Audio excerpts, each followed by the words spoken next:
Hello there, folks, and welcome to the stream. My name is Mike D'Angelo, aka That Tellest Guy, and I am joined by my lovely co-host, Rhianna. Hello. I'm waiting for... Yeah, we're good. We got it. I was waiting for the hello. I said hello. Oh, you wanted the hello through here. That's all right. We're fine. That's all right. We are so together today. Look at her poor face. Aw. It's hot in our house. Yeah, it's a muggy day. We've got some severe weather coming in around this time. We're going to have to start doing the air conditioner thing again soon. Mm-hmm. So we are actually, because we've got the severe weather coming along, we decided to talk about weather phenomena of Tellest. There's the very weather of Tellest is what kind of gives people their power and everything like that. So it is a crazy kind of thing. There's a fly. Maybe that's what you saw. It could have been. I freaked out right before the stream thinking that there was a speeder. And if there was... Guess unalive. So anyway, we're going to talk about some of the various weather events, weather phenomena, stuff like that. And weather controllers. Mm-hmm. We actually thought that since we are the day before April Fool's, we would talk about one of our favorite weather wizards, Edmund. He was created by me as part of a April Fool's short story that essentially amounted to a Rickroll, where he's never going to give you up, never going to let you down, Do we never have going to that? desert you. Do you remember what the what it was called? Whether here or there, I think. Whether here or there. April 1st of 2000. Yep. This was before Rhianna and I met. No. What? Never gonna leave Winthrop, never gonna let you down. I'm gonna save this town that hurt you.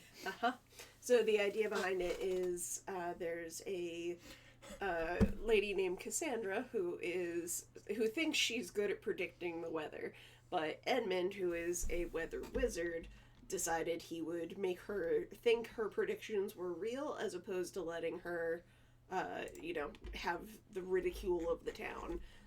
But it ends up being fairly ridiculous as she predicts a snowstorm followed by a monsoon or whatever it was. A snowstorm in the middle of the summer. Snowstorm in the middle of the summer. There's your Cassandra. That's Cassandra. The original idea, the reason that we have these images is because we thought that we were going to make a game at one point. We were starting to work on like the pixel art of all the characters. We started to work on like the backgrounds and stuff like that. And then the one artist that we ended up working with just kind of disappeared off the face of the planet for long periods of time, would not respond to me despite the fact that you would see him responding to other people on his social media and stuff like that. Just completely being so mean to people. I'm just so mean. He's so mean. The funny thing is we just did an interview with someone on the Tellest website yesterday about like how like sometimes you have to walk away from someone professionally. But typically you do that. You got ghosted instead of like after paying. Yeah, and that was the big problem. I was waiting months and months and months, and basically had to fight him for my money back. But anyways, so I figure since we're here, we might as well show how Cassandra and Edmund saved the town.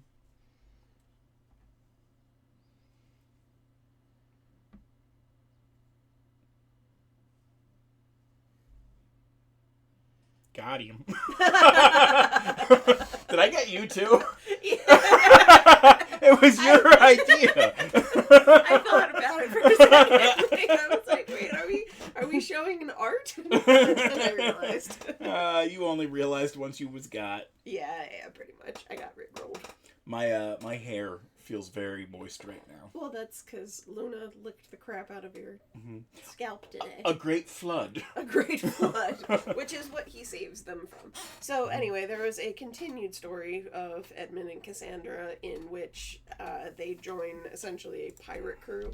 And a weather wizard is very highly valued by those who would be seafaring people, because obviously you want fair winds and you can sink your enemies and stuff if someone can control the weather. On spectral tides. I wonder, do we have the spectral spyglass? I can't remember. I don't know if we put the picture in here. Meow. But we did get the spectral spyglass done up by one of our other notable artists. So that one sees spirits, right? Specters, if you will. I wrote it and I don't remember. Because you got a goldfish brain. I do have a goldfish brain. You're like, who wrote this? This is fun. So there's plenty of other things that we can talk about related to weather in the Tellest universe. I think probably one of the most important things that we can talk about is the event that follows directly after the fall. So let's see if we have. I'm sure we do. Right after the fall, we have the book called The Maelstrom, which I'm still working on. It's been 10 years. It's happening. It's an important story, and I want to get it right, so I'm taking my time with it. But basically, demons from another world. They're like, you always see like infernal demons, like fire demons and stuff like that. And I wanted to see ones that were kind of like the embodiment of lightning and electricity and stuff like that. So they're called the Kin Malar. And whether it was because their arrival or because of the happening after the fall, where like magic ended up getting ripped away from the aether veil of Tellest, just torrential waves and flooding and stuff like that all over the world. Global warming of the fantasy variety. Yes, just it happens all at once. Big, continents crashing into the water, all that good stuff. There also is around this time ever since this happened, there's been like spots in the Tellest universe that have been covered with like mist and miasma and everything. Like you can't land there. Like there might not be any land there to get to, but like curiously it's been completely covered. It's not on any of our maps or anything like that, but what was the time period? Like I know it was right after the fall, but how long did these events of the Maelstrom last? The Maelstrom itself probably lasted a long time, but if we say anything more about the Kin Malar, spoiler, big spoiler. Okay. But we do know that the Kin Malar, they show up from time to time in other stuff. Like they're actually one of the enemy chambers, like the monster chambers in Quantum Quest. Right. So they tie into other stuff as well. So the weather and the strain are conjoined, essentially, right? Like it's part of the fabric of the... Right. The weather kind of carries like the magical propensity. So that's why like... It's kind of, we've talked about it before. It's kind of X-Men-esque, right? Like you've got the chance to have a magical power, but maybe under certain circumstances that power that chance is improved. Right. Like if you're caught up in a magical hurricane, you're getting blasted with magic all over the place. Right. Do we want to go to the Cold Whistle Clan? Sure. And talk a little about that? Yep. We have to make sure we don't drown first. You dweeb. Yep, that's me. Let's go to... Where is your artwork? Probably in like the poster area, maybe. There he is. Yep. So the... that's not... We gotta find a better one. Oh, the one with the actual... The wolf. So the idea of the Cold Whistle Clan is, speaking of, the magic being carried on the weather or the wind or something. The idea with this story, this was another one I contributed to the Tellest universe.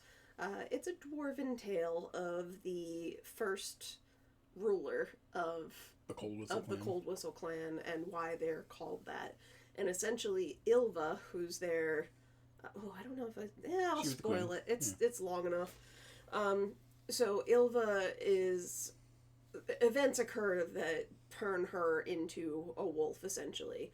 More events occur, and when she perishes, they turn her bones, essentially, which are infused with magic, into whistles that their clan carries. So they can communicate across incredibly long distances and incredibly, harsh winds and stormy weather. And crucially, despite the fact that they know how to make whistles in that kind of style, they have not since. Like, the only whistles that you have are the ones that came from that event. Right. They're passed down from, like, clan, like, family to family within the clan. Right. And you have the I think, don't one of our 3 dwarves have the, they have one of the whistles, right? Right. The eldest one, I believe. And then they're telling the story to, like, their youngest brother who's on his first hunt. Mm-hmm. Yeah, because we get to see a little bit more of that in... the second one. Yes. I didn't write the third one yet, did I? You did not. Oh. Shadow Serenade. Yeah. But I think that there's a really cool component to having something like a magical artifact essentially shared within the group and passed down, because other parts of Tellest have like the genetic component, like the elves who share the right within all the elves within a tribe will have something like that. Yeah. But the Cold Whistle clan it's the magical artifact itself. And then you've got the Son of the Storm. Right. If you're going to talk about weather, you might as well talk about the weather guy. Right. Well, this was modeled after your broski. Mm-hmm. Yep. Matt, when he was growing up, he like used to go by like Bolt, whatever his nickname was. But whenever he would play a game, he would make a character named Bolt. And I feel like he's kind of drawn away from this kind of character in recent times because he lost his hair and he feels silly. No, he just turned more into a pickle. Pickle dwarf. Mm-hmm. Yeah, he likes his dwarves better now. But Bolt's whole story was he was essentially adopted by a dwarven clan, or did he like magically appear at the peak of the the statue's hammer. So again, who cares about spoilers? It's 15 years old at this point. So Bolt ends up, you determine at the end of the 3rd book in the Child of the Stars trilogy that he's actually a Child of the Stars.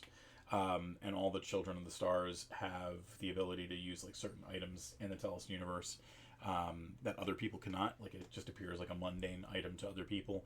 And in the end of the 3rd book, you determine that, okay, he's using an item that someone else discarded that they, were able to use because they were a Child of the Stars. He's a Child of the Stars. So Thor's hammer, your situation. Sort of. Like, only if you're worthy can you see that it's a... Yep, so in Bolt's case, he was deposited upon the hammer of one of their, like, ancient kings. Like, they've got, like, a big statue. You can kind of see it in the background here.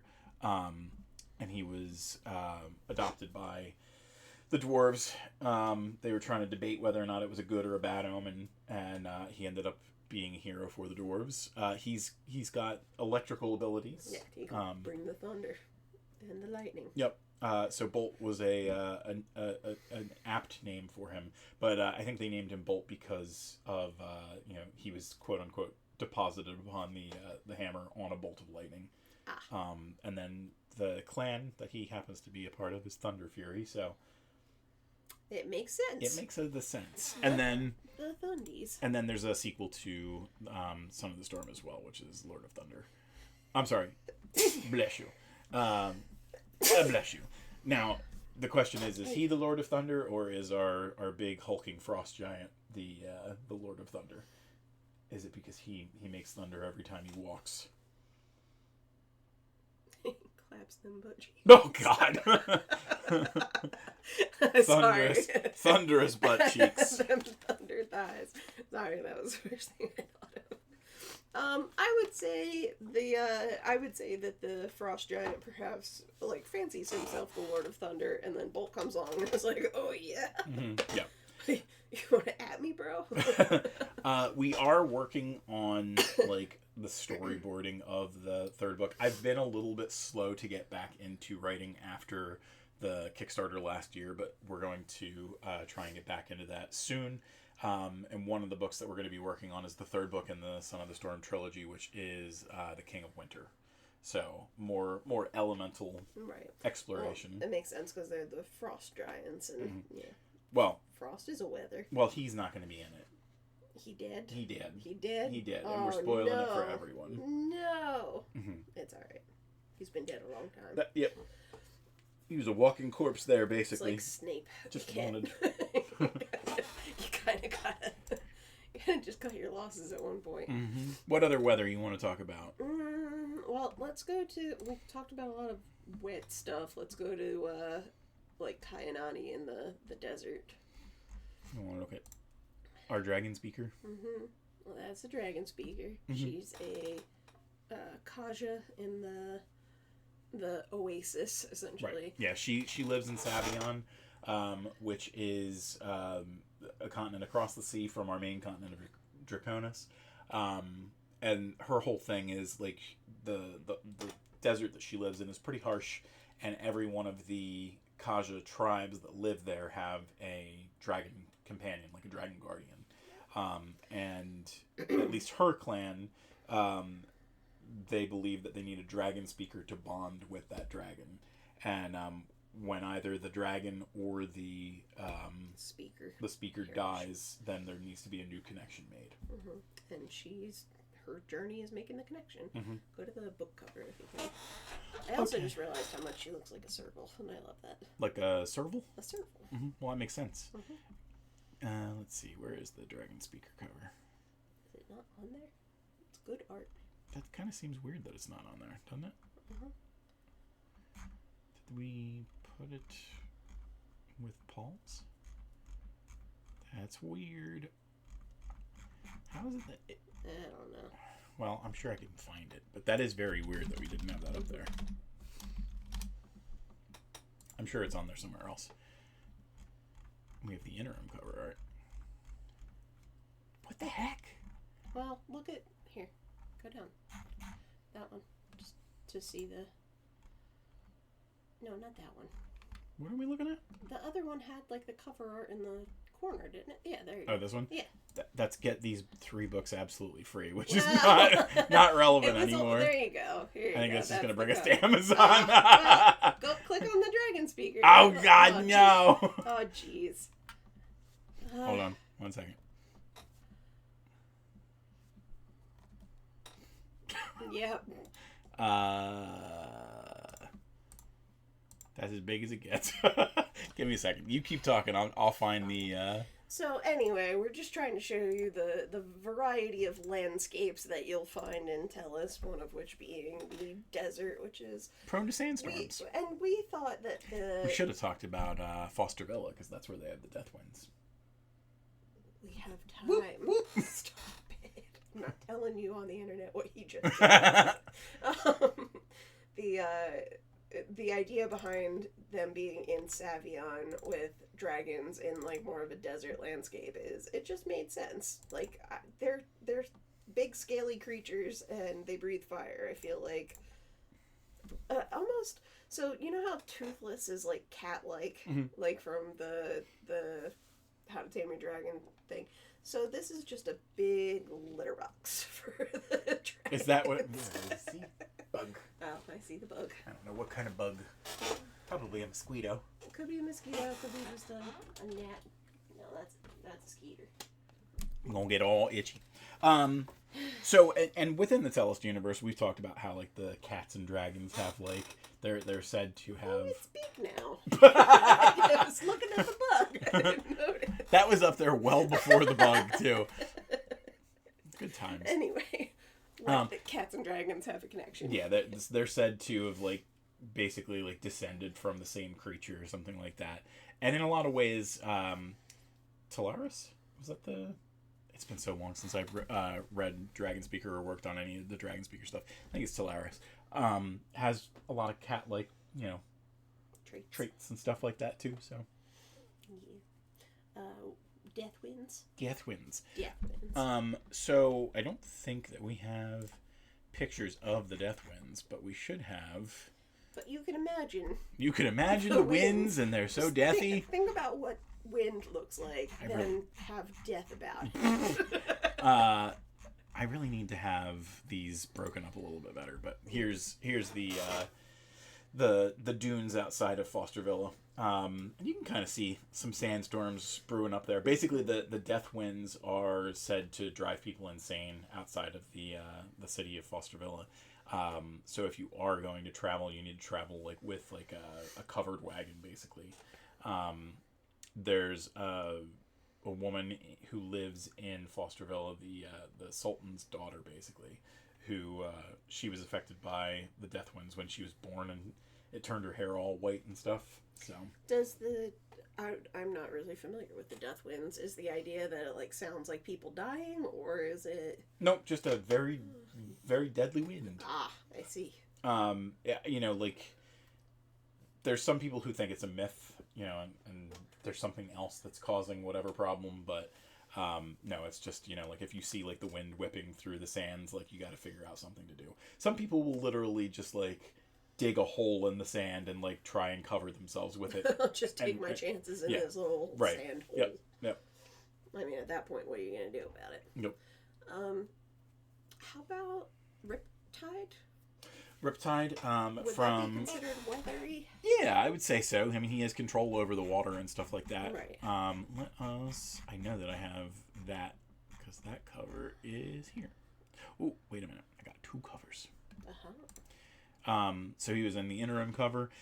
So we've talked about Silver Serpent before. The way that Silver Serpent starts is a magic book is opened and basically distributes the power of the Calistrazi across the Tellest universe. Well, specifically Argos, the city that they're in, and anybody who has a propensity to have the strain has a higher than usual potential to have that strain amplified.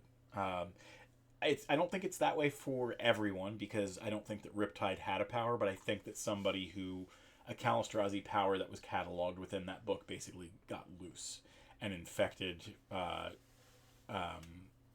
Gerard Purdell and ended up giving him these powers and a little bit of madness. A little bit of madness, yeah.